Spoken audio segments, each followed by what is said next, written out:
Hey there guys, it's the Real Asian Robot right here, and I'm here to show you how to hunt Amaterasu solo, okay? Unlike a lot of guide videos though, I'm gonna do this as if I haven't completed chapter 3 yet, like I'm doing the boss fight for the first time. The reason is because I'm sure many people along the way, newbies to Wild Hearts, they may have trouble with the Amaterasu fight, and they may not have the resources obviously to have already fought him or found assistance. So I'm gonna show you this solo hunt with the same kind of armor, weapons, whatever that you would have at this stage of the game. All right, the only thing that may be different would be talismans, but that one is just my own unique style of using talismans, so it's up to you whether you follow it or not. Okay, first and foremost, I've removed my camera, so that we can talk about Amaterasu itself and its resistances. Now, you won't actually get this information until after you've fought it, but Amaterasu, despite the fact that it seems to use some fire-based attacks sometimes, especially when it's enraged, it has a fire laser, it doesn't actually deal fire damage. Its attribute is wood. So the most effective element against it is wind. The most effective ailment is poison, which is very easy to obtain. And in terms of the attack type, slashing and bashing weapons are the best against it. Piercing weapons, like the bow and arrow, which unfortunately I main, are not as effective. But even so, you can still fight Amaterasu relatively well. Okay? So I'm now going to go through the armor that you will use to fight Amaterasu. In terms of the armor set, you will want the Juniper set from the Mighty King Tusk. Okay, I'm using the gloves, legs, and the feet. All right. However, you should also modify the helmet and body into the Kemono path, and if you have time, you can choose to modify the legs into the Kemono path to give yourself the maximum amount of wood resistance that you could possibly have for this fight. Okay? For your weapon, you will probably want to construct a wind bow. Now, there's a better way to construct this wind bow to give you Savage as well for more attack power. But I was a noob when I built this, so I will redo it at some point, but, well, not currently this point. So for now, I've just got the Sasankwa bow, which is the strongest wind bow you can have at this stage of the game. All right. And it's got a bunch of skills that may not be ideal for it, but it's okay. We will just use that and still win. Okay. All right. In terms of the equipment, for the basic Karakuri, you will want to have your crate, your stake, your glider, and your spring. To be fair, all I realistically need are the spring and the stake, as well as the glider and the stake. The crate is optional, but I like having it there because it's semi-useful. All right. For my talismans, I've got one that gives me Poison Wielder 2%, Ironclad +4, Health Boost +1, Ice Wielder 1%, Health Boost +1, Destruction Art 5%, and Sleep Wielder 2%, and Rapid Rescue. Although all I really care about is the ailments, because the ailments can be very useful in combat. Okay, so that's all I've got for this. And now we are going to get into the actual hunt. So I'll bring my camera back so you can see my face talking you through this. Now, just to prove that there's no armor changing going on, no hanky-panky in the background, this is something that I do in a lot of my videos. I will not be cutting the video at all. So I'm just going to go directly with the loading screen and everything. I'm going to show you go directly into the hunt, and I'm going to show you how to hunt and fight Amaterasu.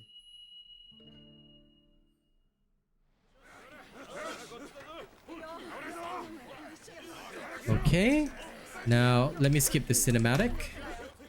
Now, in terms of the food that you're going to consume during this hunt, I'm not going to make you consume any kinds of special food. I'm actually just going to make you consume the food that is available to you at this stage, which is the turnip.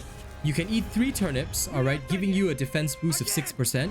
And then for the last one, you can take a eggplant for even more defense boost. I highly recommend taking mostly defense boosts because the Amaterasu fight is not easy.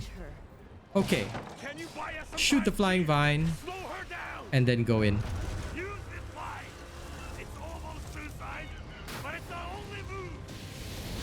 Sorry, we need time to prepare. Can you keep that did one damage. All right. Just give us one more chance. Okay, so the first thing you will notice is that it will start absorbing Celestial Thread. During this phase, what you want to do is immediately start constructing a crossbow and then a second one.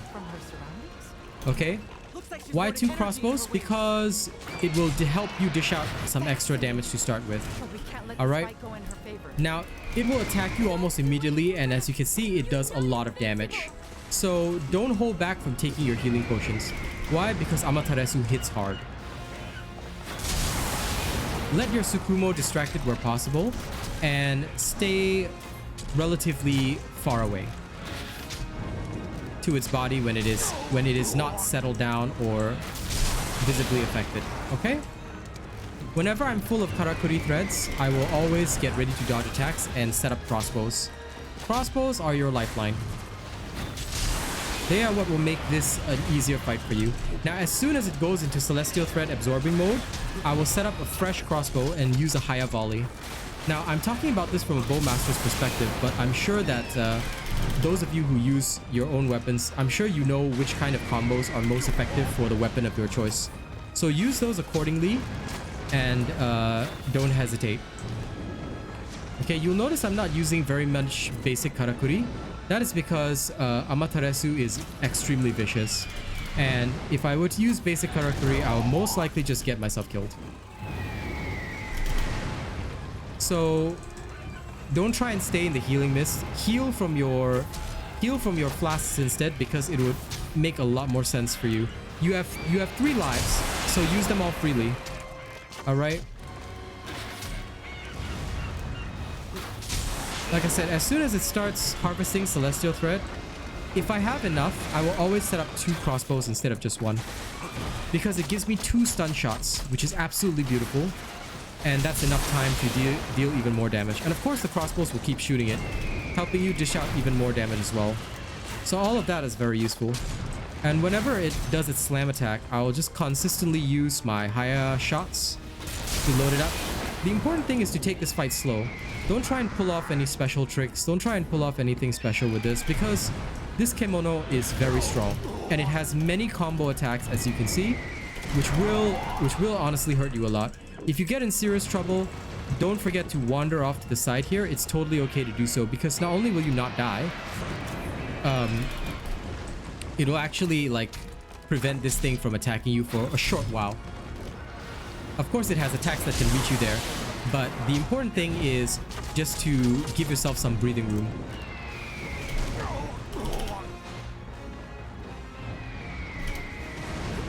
Okay, I knew it was gonna come down, so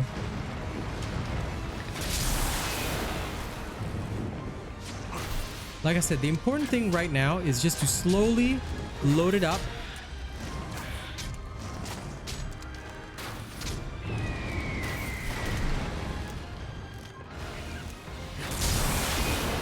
And then once you get an opportunity, like let's say it's knocked down, okay, this is when I will load it up and use big shots like this. Yes, it's working. Now, the next phase is when it gets enraged.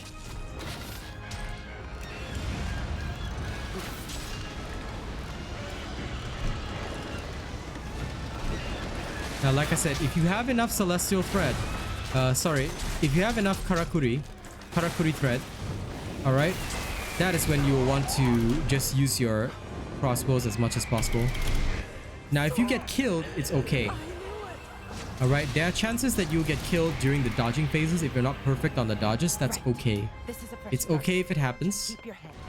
Alright, remember, you have 3 lives technically. Alright, use them freely. Don't waste them, but use them freely.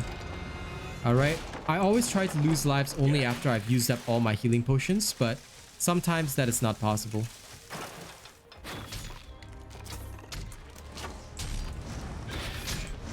Now, if it does this with a bow, I can relax. But if it were to do other attacks, of course, that would be quite a bit more dangerous.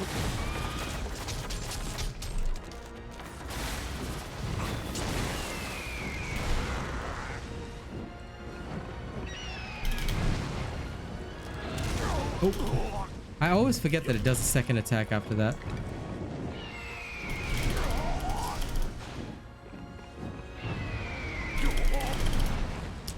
Okay, heal first. Heal first. Don't worry about attacking. As I always say, heal first. Now if you need to, you can also lock onto it. I generally don't because I like a bit more freedom with my attacks. But just be careful of it and dodge. Now, once it does this, you will get a flash of inspiration allowing you to construct the harpoon. This will trap it and allow the villagers to assist you. I believe that's how the storyline goes. But regardless of what they do, what you need to do is after harpooning it, use the chance to hit it hard. And then once it goes enrage, I do it again. We're ready for round 2. Good. But let's hold fire. We need to be sure. We wait until she leaves herself open. We could just hinder her a little. Okay, now this is where I call, like, you can literally stun it very well.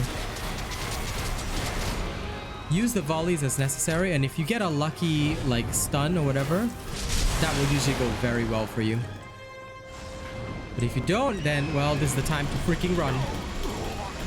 Because these attacks are going to hurt.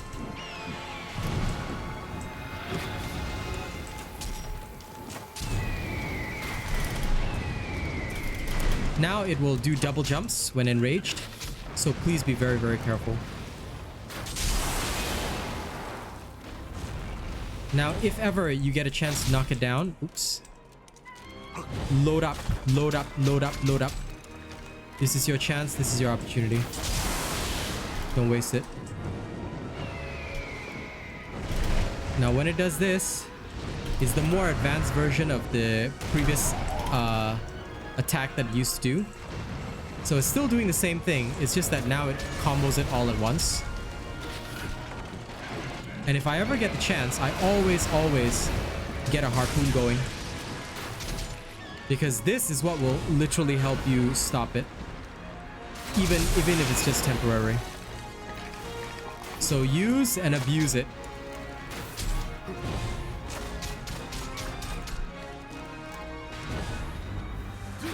I think my sleep ailment got triggered there. So now I will take the chance to unleash a full volley. And then...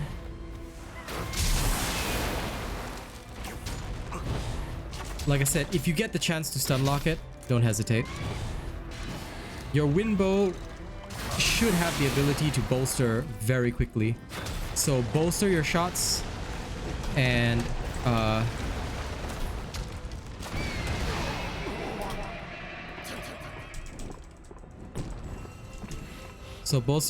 go ham.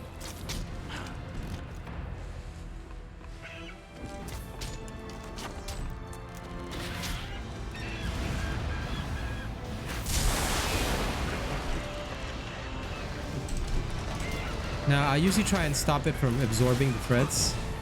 Same old methodology. Then it's finished. Just like that.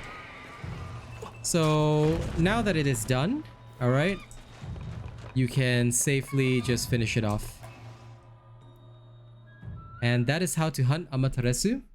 Alright, use your lives freely, use your Karakuri freely, but the most important thing is going to be your crossbow, and also stay calm. Stay very, very calm and attack it only whenever you are presented with the opportunity. Because if you attack it when you don't have the opportunity, you're going to have a rough time. Okay? I hope this video helps. Don't forget to like, share, and subscribe if you want to see more Wild Hearts content.